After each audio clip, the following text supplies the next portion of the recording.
na. Magaling na yung sugat mo? Apa. Ayos yan ah.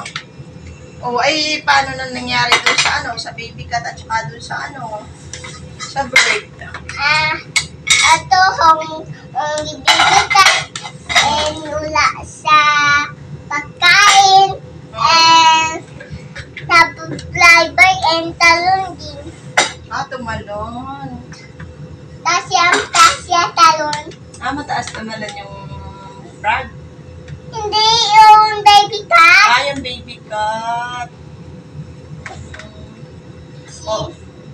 Paano yung ano, paano yung ipis? Ano nakatira yun? Yan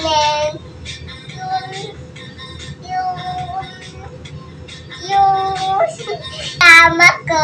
Sa ilalim ng kama mo nakatira yung ipis? Opo.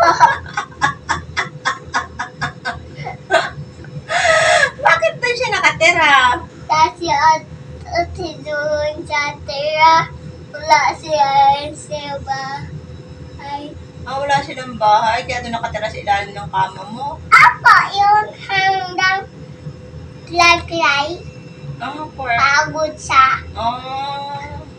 Alam mo kung bakit nakatira doon sa ilalim ng kama mo? Apa.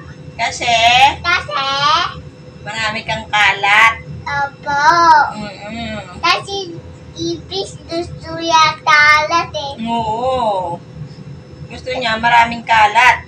Apa. Kaya doon siya natira. Kaya doon sa ilalim ng kama mo, marami ang Kalat. Yun na may gawa. Ako. Huh?